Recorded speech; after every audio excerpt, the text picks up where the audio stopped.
Welcome to the Manage Reimbursements module for the Volunteer Portal. Updates to the Volunteer Portal help ease the aggravation of submitting expenses with enhancements to the expense reimbursement process.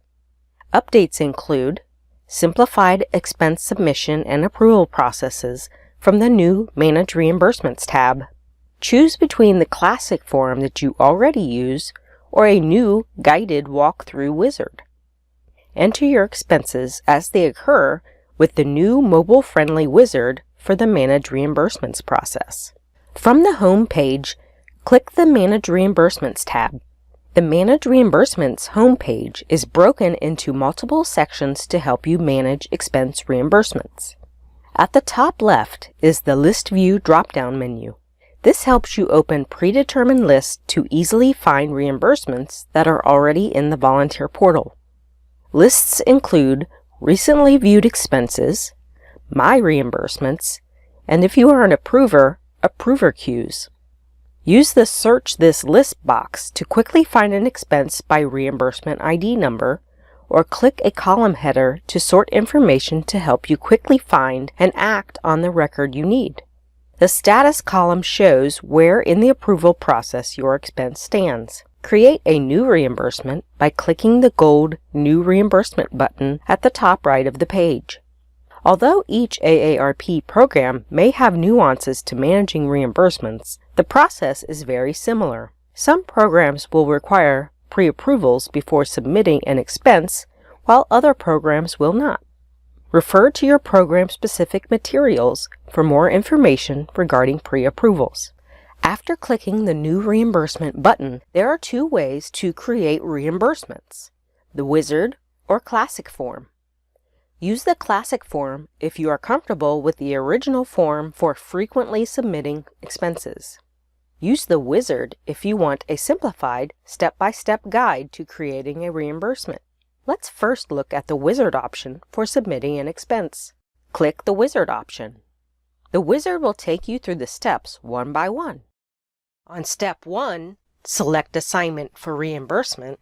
Select an assignment ID from the list provided for the correct assignment.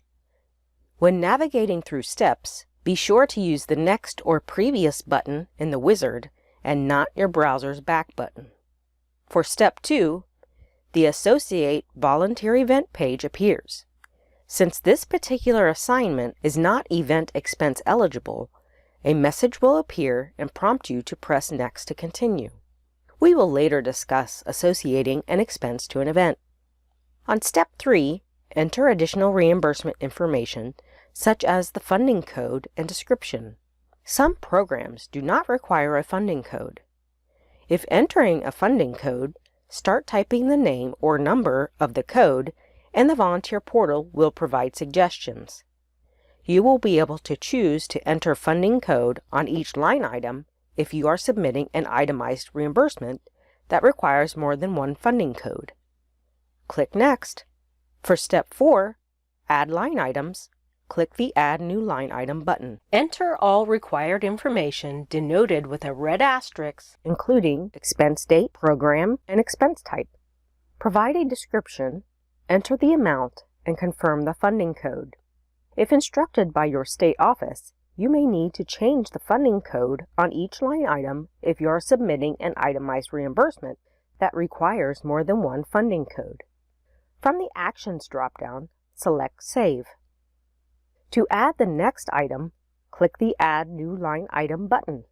When inputting mileage, do not enter a number in the Amount field, but instead select the mileage rate first and then enter the number of miles claimed. The mileage fields will gray out and not be editable when you enter an amount first. You must use the Actions drop-down to save. A success message will appear. Repeat adding line items as necessary. The Actions drop-down has a clone feature after you have at least one saved line item where you can copy a line item and edit as needed for quicker entry. A message will appear to flag a possible duplicate entry if the expense line item details include the same information in the same reimbursement request or a previous reimbursement request.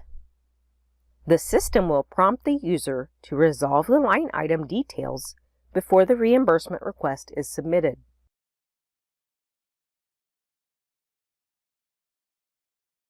After all line items are entered, select the Next button.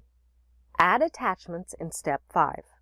You can add attachments by two methods, by uploading files or by dragging and dropping files. Refer to your program guidelines for when attaching receipts is required. To upload files, click the Upload Files button to locate and select a file from your computer and click Done.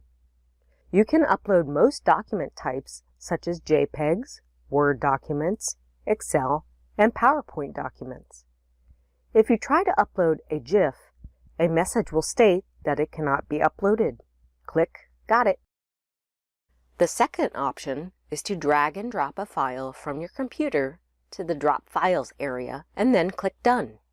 Be sure to drag the file as close to the drop area as possible for it to attach. If necessary, you can click the Recycle bin to delete an attachment. After adding all attachments, click Next. For Step 6, certify the expense reimbursement by clicking the checkbox and click Certify. The Certify and Next buttons will not appear clickable until you mark the checkbox. Step 7 shows you a summary of the expense reimbursement, including the total amount claimed.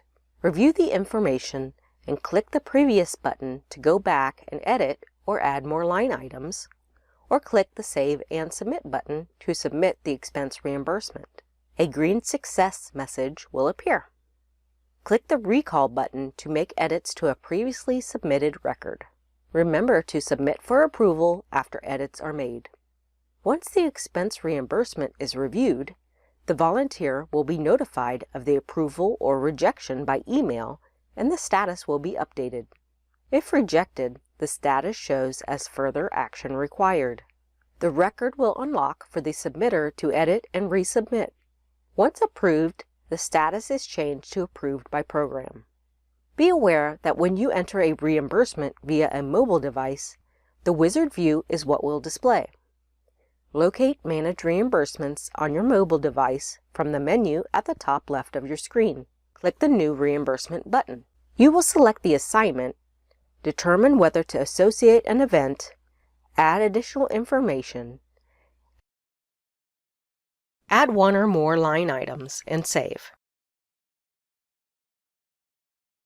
Add attachments, certify, save, and submit.